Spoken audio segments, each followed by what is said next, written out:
This is the Confident One Conshizzy podcast. This is a special edition dubbed Inspiring Confidence in Climate Justice. And we have an amazing guest in the building. She's a music maker, an illustrator, and her craft speaks for her, and her values also are loud in her music. Welcome, Nabalayo. Thank you. Good to see you. Good to see you. I like your drip. Thank you. What's the inspiration behind it? Yeah, it's just me. I just woke up and was like, I feel like these fabrics, and that's what I did. I put them together. Okay. Yeah. So no story behind it. I just like what I like. Mm-hmm. I like patterns. Okay. I like color. Carlos, yeah. Yeah. Okay. Amazing. Welcome to the Confident One Conshizzy podcast. We're trying to spark a conversation about climate justice on what's happening here. And let me just dive into that before we even go further. Day one is about finding African sovereign solutions when it comes to our climate issues and food. What do you think as a music maker, as an artist? I know I've been watching some of your work, and you've given some very sound ideas on how we can do that. But what do you think from this platform now? What can we do more as Africans so that we can secure a food future and solve our crisis as a nation? So one of the things I really believe in is taking charge of your own narrative first. That's amazing, yeah. Owning your narrative. Yes. Okay. And being able to express this to others, being able to tell your own story. And I feel like it makes you understand yourself more, where you're coming from and where you need to go. And you're able to even maybe communicate effectively about it. Yeah. All right. That's amazing. You're passionate about folk music and culture. How did that come about? Is this something you grew up with? I've always enjoyed diverse culture. Okay. And before you got on set, we talked about promoters not shining the spotlight on folk music. But the music is rich. It's there. But people don't find it. And promoters and music, let me call them music executives, don't shine the spotlight. What do you think is hindering that? I don't know. Mm-hmm. In your opinion, as an artist, as a musician who champions that kind of music? Honestly, I have no clue, because I'm just an artist. I'm just making music. I'm just trying to get into the spaces. If you get rejected, they won't tell you why. But they never tell you why. Yeah, you just move on and find other people who will appreciate you. So for me, I'm just more focused on the spaces that I'm accepted and creating my own spaces, and also being, a voice, trying to put myself out there, give myself a platform, and tap into that market where people didn't know they would like this thing, but once it's presented to them, they're like, and wow, packaged very well. interesting. Yeah, it's appealing to them. Okay. Your music is a tool of transformation, because I've listened to some of your records, and it's not just music. You're trying to transform the thinking and how society operates and how people do their thing in society. So is it something that you're intentional about, or it's just how you make your music? It's very intentional. Very intentional. Yes. Okay. Yeah. Mm-hmm. Yeah, I have to decide what my message is, and I have to decide who is my audience, because I make music for people like me. That's my main audience. People who look like me, people from people Okay. from this continent. This continent, yeah. People who are not from this continent but still look like me. And everyone else is allowed to enjoy, but how this intentional message is for people who have really been suppressed. Okay. And it's like a call to rise up and see the beauty in what they have to offer to the world. Yes. All right. Where is your music more appreciated apart from Africa, from Kenya now, outside Kenya? Where is it more appreciated in Africa? My biggest fan base is in Kenya, which is very good. I have fans in Germany, I think. Okay. Germany and the UK, because I've released a project with a UK-based artist. Okay. So I think there. But it's also really cool because there's a lot of people in the diaspora, people like Kenyans in Europe or Nigerians in Europe and all these people. They really support the music from there. Okay. and also people of different cultures. I don't really check my metrics really well. So long as But I'm it's winning in important, Kenya, yeah. I'm happy. All right. Okay, amazing. I mean, if you win home, it's easy to win around the world. Yeah, we start here. You start here, you start at home. Folk music culture, how do we keep it thriving and alive? That's a good question. Yes. So first of all, you have to be intentional with what you're looking for, and then you have to put in the effort to look for it. But there's resources, like there's literally YouTube. You can just Google traditional dance Tanzania, traditional dance Kenya, Gambia, yeah. traditional dance Kenya, Ghana. everything. Yeah, as in simple things like that. Also, just changing your mindset, like just see it as music that is. It's not like it's.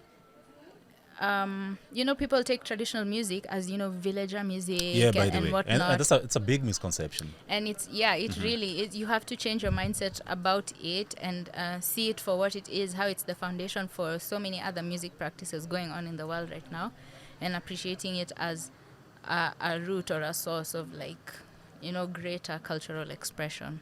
I mean, amazing. And I feel like you being a music illustrator, that means you're a music educator. So you can teach music. My dad taught music, by the way, in the university. So I also grew up around a very musical household. So I'm a music lover. I appreciate music and the culture. But I want to find out from you now, as a music educator, how do you share your knowledge about music, not just in your records, but now outside the records you make? So I love hosting, or rather facilitating workshops. All right, about music. Around storytelling, actually creativity. I don't center on music. I used to teach violin just for the money. Okay. But I stopped because it got boring and I started hating the violin. right. But anyway, yeah, so because I don't want to limit myself, I might meet with a rapper. I'm not a rapper, but they want to learn something from me. So how do I structure that, So that's why I approach it from a point of guiding people towards storytelling methods, expressing themselves, Okay. or looking for trying to find how they can be more intentional about their own practice. Okay. So that's how I would approach my let's say being an educator. Yeah, exactly. I mean, I know you said you're not a huge fan of podcasts, but I know you have a podcast, Chatty Singer podcast. Yes, 2 episodes. One I posted last year, and one I posted this year. What happened? Talk to us about the podcast. Yeah, you see, I started and I was like, I really just don't enjoy this. I mean, I like sharing information, I mean, and I telling love stories, yeah. I love sharing information. I love helping people with my experiences. And so that was an effort in putting out resources, answering questions that I would have Googled on a podcast, okay. how do you do this, how do you do that? And I was like, I want to do this for maybe even Kenyan artists, even talk about doing taxes as a freelance musician or stuff like that. By the way. But I'm like, yeah. I don't have time to So talk about it's this a time online. factor. No, as in mentally. Mentally, okay. I don't enjoy it. Maybe a one-on-one, or if you're hosting a workshop and you bring me in to talk, I think I will enjoy that. But I don't know, podcasts I guess are just not for me. But you're on one today. Yeah, I just decided to be nice. And you're inspiring confidence. I mean, it's good to be it's a good thing being nice. But I think you should go back, yeah. And because I saw a snippet of it, and I was like, this is dope. Why shouldn't you do that more often? I mean, I guess it's the ideas don't come really fast. Okay. And then the commitment, it feels like once I start, I if I stop, it's wrong, Yeah, the consistency. Yeah. And it's really hard because I have many things to do in terms of my creative work. So it's just for me, it's sort of a hobby in my back pocket. One day when I wake up and I'm like, I want to talk about this. I'll probably post episode 3 next year or in 2 years' time. And that's not sustainable. Yeah. For the podcast. Yeah. All right, amazing. I remember watching a clip that you're talking about the importance of themed events. And you said once you have a themed event, it sparks a conversation about what you guys are trying to achieve. What do you feel about having a themed event around climate change or justice. Do you feel like you artists should do that more? Having themed events around, I mean, let me say deep-seated issues or topics, or maybe topics that are advancing culture, and maybe talking about like serious things like climate. What do you think about that? I think the people who are like on the front lines of climate change and doing all these initiatives are the ones who should have these events and involve artists, just like they're doing here, and they have me on, and that's really cool. It's amazing, and yeah. other artists, I think they are the ones who should start, because now for us artists, mostly maybe once in a while we'll sing a song about the environment, or maybe an album about nature stuff, Yes. but mostly we are just speaking from our experiences. By the way, it's a personal So, experience. Yes. So if there's an event that is about climate and the environment, Yeah. and us as artists find that we have those experiences, we can now connect and, see how to fit ourselves in the conversation. Yeah. All right, I think that's sound, and it's even sounds even more practical once you say it. But now, going back to the GLF conference now, it's a 2-day conference. What do you think will be the biggest impact for you, and maybe for the artistic or creative world after the 2-day conference? What do you expect to achieve from it, participating in it as a creative and as an artist?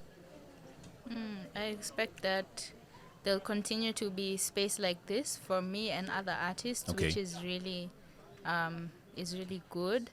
I also feel like for us artists, we can be okay. For me, I've grown up around people who are like working with the environment and science. So and that was a communications huge and part of your stuff. background, yeah, upbringing. Yeah, so I kind of was aware of it, but if I didn't grow up in that background, then this would have been my first experience in having a peek behind the curtain of what it entails to care about the environment and to Yes, make change exactly. and to have conversation. So I think also artists, we have a lot to learn here, especially with the speeches and the talks and everything. Okay. So I feel like it's an exchange. Like people are learning from us artists, and artists are learning from the other people here. So how did you get involved with the GLF? How did they hit you up as an artist and tell you, we want you to come and share your knowledge from an artistic perspective? How did you get involved? Yeah, so I have a website, and the website has an email, and no one is good about checking emails on that email. Okay. We always forget. You should hire someone very efficient. I wish I had the money. So Okay. anyway. But yeah. So one day I was checking the emails, and I was just like, oh, email from GLF. Is this a scam? Because there's a link and there's a file, and Okay. I'm like, never click anything. So I saw the person who had emailed me, and they were asking if I could join a digital conference. Okay. And so I looked them up on GLF, and I now emailed them personally from a different email, and I was like, hi, I received your email on my other account. Was this you, or was this a scam? And Oh, they're but like, no, yeah, it's Because me. scammers are, I mean, they're all over, man. Yeah, I was really scared. So they're like, no, it's us. Mm-hmm. Yeah, we would like to invite you to talk on a digital conference. We want to involve artists in the conversation, starting with this conference. And I was like, yeah, I'd love to.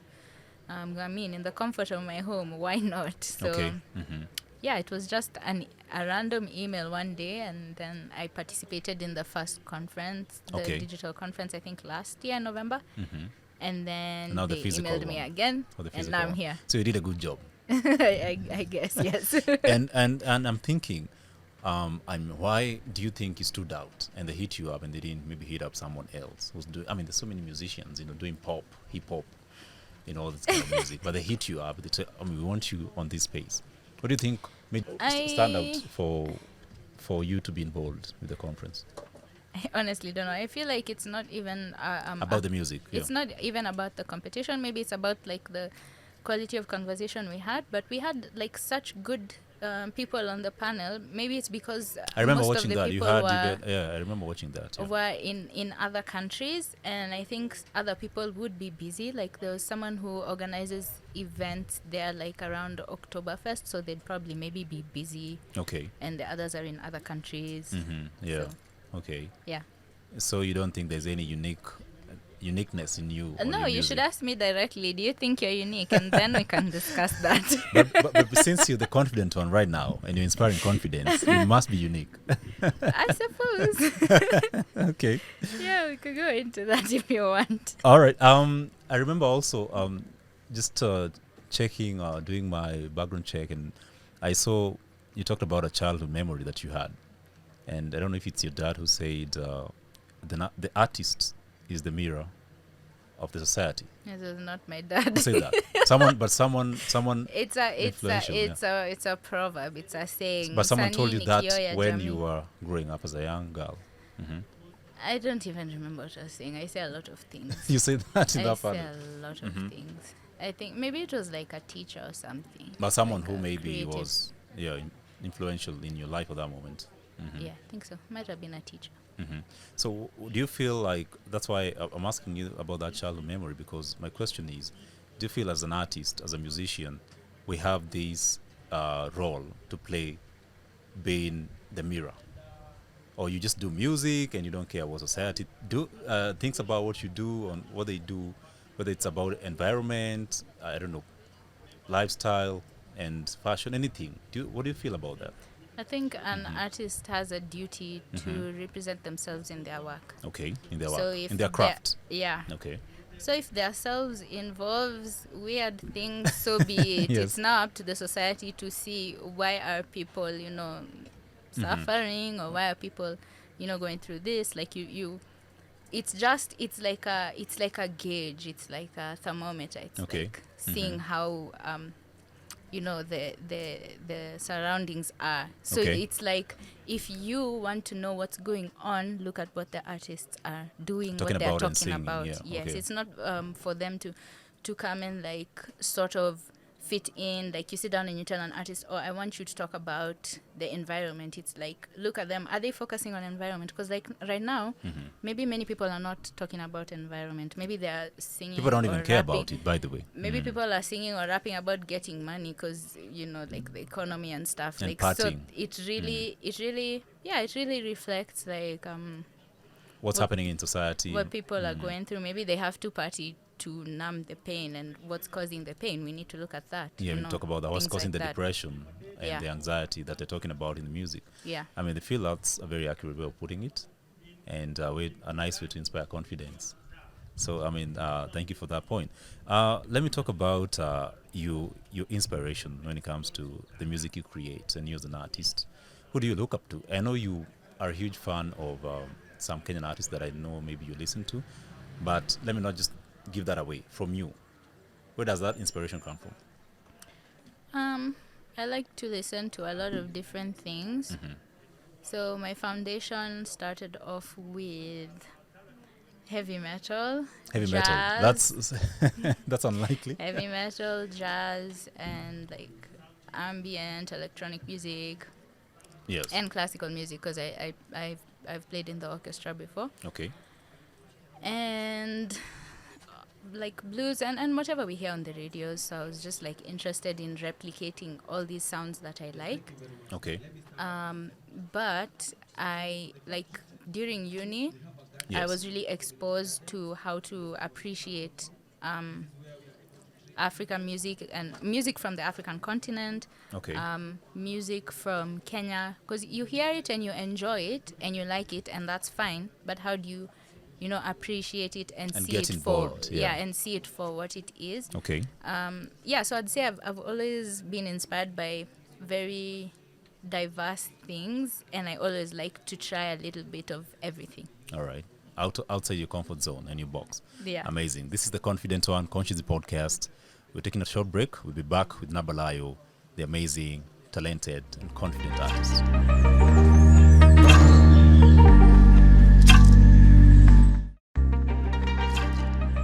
This is the Confident One Conshizzy podcast. We're back, the amazing Nabalayo. We're inspiring confidence in climate justice and getting to know more about her music and her craft. So Nabalayo, we're going to talk about music for film. I saw you did music for film. The film is called, tell us about the film, Zigo? Milgo. Milgo. Yes. Oh, Milgo. Yes. And you say the creator of it was a very creative guy and very talented. Not a guy. It's a lady. Yeah, it's All a right, my lady. bad. Okay. She's called Tabiti, or long story short. And they're an amazing filmmaker and very creative mind, very inspiring. The material from the film inspired me to make a whole like mini album for it, because initially I was just making one song, and then I just made many songs, and now the songs are in the film. Okay. And yeah. Do you think what was the urge, or maybe why did you participate in it? Is it because the filmmaker was your friend, or you believed in the project and you're like, I need to be part of this project since it's very, I don't know, inspiring or impactful? Yeah, I believed in the project. For me as an artist, I feel it's very important to pick and choose where you put your energy Exactly, in. yeah, true. Because the influence too. Yes, so even if it's your friend and maybe you don't resonate with the project, like you can just gently tell them that the project is not for you. But when Tabiti reached out to me, I was really, really excited because I love how they tell stories. I love how, okay, I don't know a lot of film speak, but Okay. how they execute the different scenes and how the characters, the actors, and what interact with the camera and how the script is, like it's really fresh. And I was so happy to be a part of the film Milgo. All right, amazing. Yeah. How can we get to watch it? Oh, they're having a screening, and I think they're even selling tickets right now on MOOC. Okay. They're having a screening at Unseen. I don't remember the dates per se. I know there's one screening coming up in November. That one is sold out. There's a second one where the tickets are Oh, that's on amazing. sale. Okay. So yeah, long story short, on Instagram is where you can. So you find should that go check it out information. if you're watching and listening and be part of it. I think it's powerful when creatives connect and work together. Filmmakers, musicians, podcasters, just connecting and creating something, amazing. So do you think artists should do more of, collaborative projects with other creatives? Do you encourage that as an artist? Or if it doesn't resonate with you, maybe you won't get on board, but do you feel we should build a culture? Yes, I feel for me, community is really important. Yes. And one way to build it is to work together. Or rather, even when we work together, we end up building community. So either way, it's a win-win. It's a win-win, by the way, for everyone. And plus, I feel if the creative world also, because the biggest hurdle about creatives is the isolation. People just doing their own thing. You don't want to, but can you imagine if all creatives work together? Like the project you did, you're saying the tickets are sold out. So that sounds like a very amazing project. And I'm actually looking forward to go maybe even watch it and see what you guys created. So you might see me in that movie theater. I hope so. Yeah. All right, let's talk about your body of work, your album, your records. I saw one named and dubbed Ng'ombe Zima. I know there are more projects out. Let's talk about this one and more of your work. Okay. Ng'ombe Zima. So do you have any specific questions, or you just want me to Just to dissect and break down the whole project and how we can also maybe get involved as consumers, especially new consumers, people who don't really, like you said, haven't interacted that much with folk music. Yeah. Okay. Ng'ombe Mzima was made for Milgo. And The film now. Yes, for the film Milgo. Yes. And it's a collection of 6 songs, I think. I think there are 6. And each song was supposed to go with a specific scene. Okay. And I had instructions of what feelings to Evoking embody. it, yeah. Okay. And it's really interesting because the whole film was something that I really resonated with. I don't want to explain too much like what the film is about. Yes. Maybe because I might not represent what the Yeah, filmmaker wanted, in an but accurate way. how it resonated with me when I watched the footage and I read the scripts. it felt like a very personal story. It's like they knew what I had already ever gone through. And I was like, yeah, I can easily make music for this. I can just talk about this really easily. Okay. So the filmmaker wanted some songs to sound pretty traditional, pretty minimal, and I was like, yeah, I can definitely do that. So that's the first song, which Okay. is also the name of the album, Ngombe Zima. That means a whole cow in English. Yes. For guys watching who So don't understand Swahili. it was from a Swahili saying that umemla ng'ombe mzima usishindwe na mkia. So you're like just at the end, like okay. don't give Don't up give up, now. yeah. Just finish. Yeah, light at the end of the tunnel. Yes. Okay. So that's the meaning of the song, and that's why the song is called Ngombe Mzima, basically. Amazing. And if you get to watch the film, you get to hear her music also. So that's a good thing. Yes. So if you buy the ticket to watch the movie, you get to hear your records. Let's talk about maybe the projects, upcoming projects that you're working on right now, and when do we expect them to be out and for consumption? Yes, so I have an album. The album is called Her Garden. Her Garden. And yes, it's an album that is celebrating Bantu spirituality, divine feminine, redefinition of beauty standards and what it means to be beautiful, and lots of nature themes. So it's even funny that an environment conference came up when I'm about to release an album. Timely. Yes. Okay. Yes. All right. And this brings me to another question where I'm thinking, can sustainability about the creative industry when it comes to doing something unique, maybe a genre of music or something, like even in podcasting, what do you think should organizations like these, global organizations, governments, do more to support people who are not doing the popular thing? We're not doing hip hop, we're not doing pop, we're not doing what's popping. We're just doing something unique but very impactful. What should they do more to support us creatives that are doing unique work? This is so important because for me, when I want to do projects, I have to look to Europe for grants, for residencies. And that's wrong. You should start here. And I really don't like it. We need the organizations here in Kenya, the government bodies and all these people with their funding and whatnot. We need them to fund creativity here. It needs to be a paying job for people. Yes. It shouldn't be like when someone says they're going to be an artist, everyone is looking at them like, wow, good luck. I mean, yeah, how are you going to pay your bills? Exactly. And it really is a hassle to make it work. And that's another thing I am grateful about community for. Okay. Because even now, without the funding, when people are still not yet on the bandwagon, we are making things work, but it could be better. It could be better and bigger also. Yes. All right. I know they're watching and listening, and this is something also I've been also trying to advocate for and champion for, because I feel most institutions and governments, they will fund and maybe jump on, bandwagons that are popular. It's just political correctness at the end of the day. But if you're doing something unique, they say they don't understand what you're doing, and they will we don't know if we can put our money there. But at the end of the day, they understand, but they want to be on wagons that are popular for maybe their own political agenda and interest. So that should change.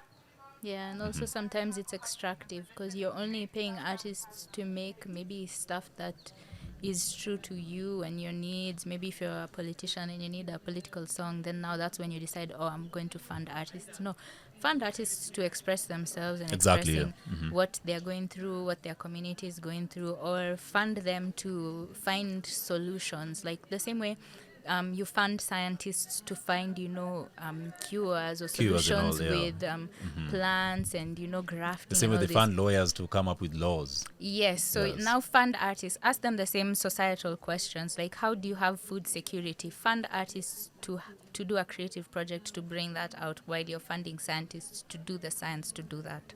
I agree. And no one can put it better than you did. I feel like, but also maybe I was thinking about it even when on my way here.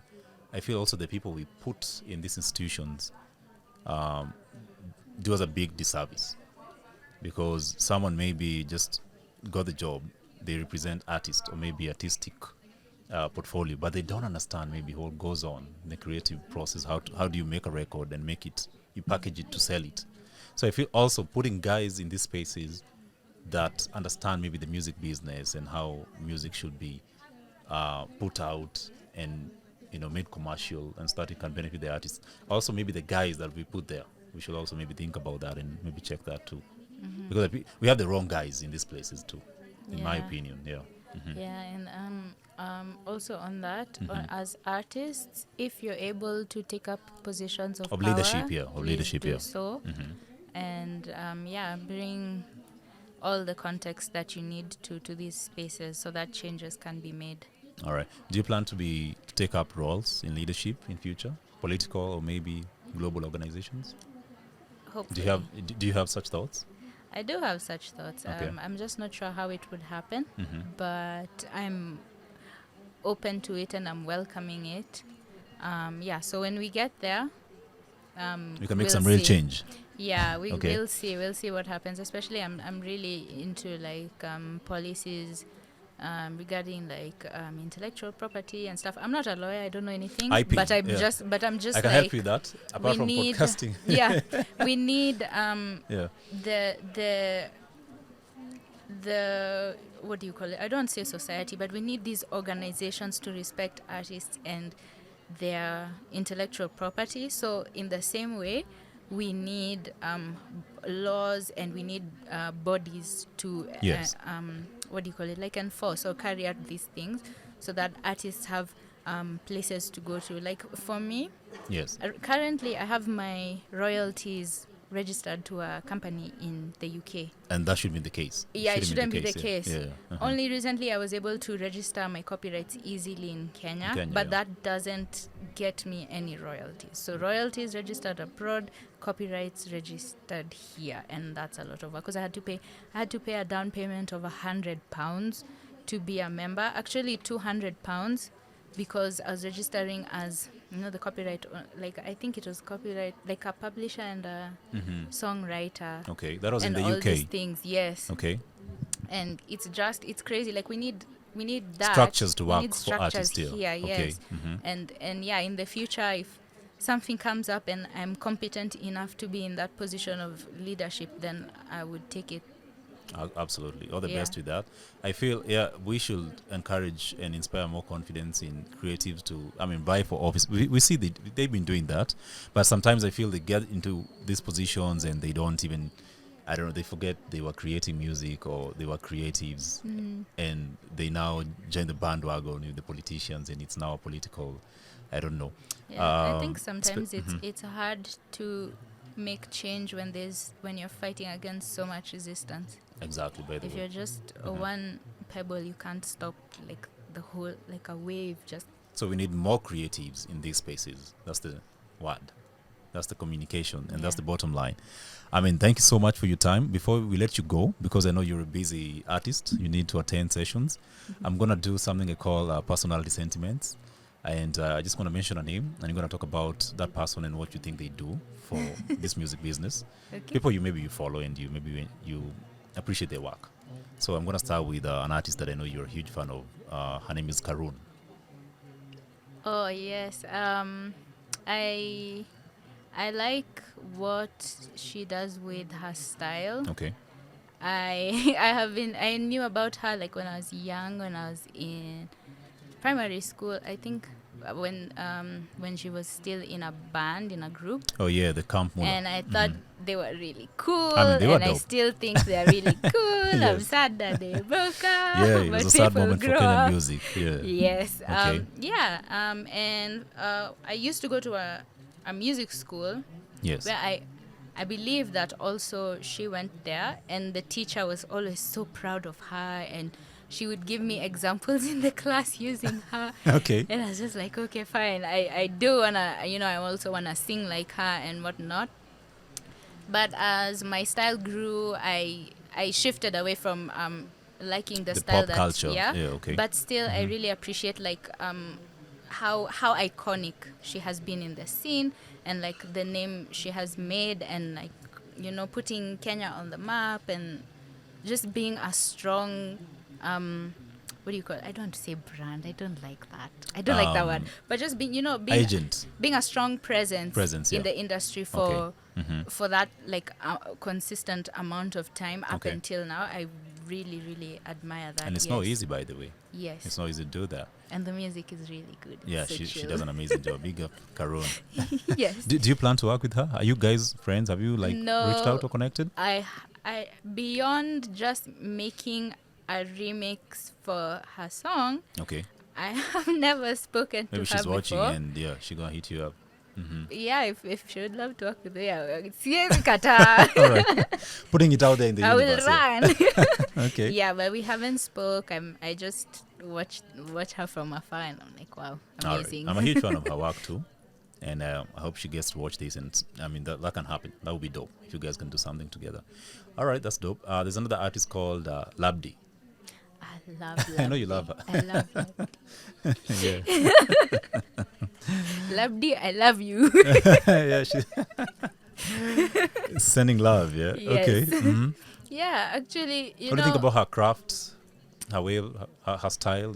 How she does her I thing. absolutely love Labdi's work. I love her voice. Yeah, she's a dope voice. I love her personality. I love her warmth as a person. Okay. And I just love how she is making moves in this industry across African countries. Crazy. When I grow up, I want to be like Labdi, going from African country to African country, Yeah. Spreading The vibe the and the good culture. music Yeah. and just being an amazing, spectacular, and beautiful human being. Okay. Do you plan to do something with her too?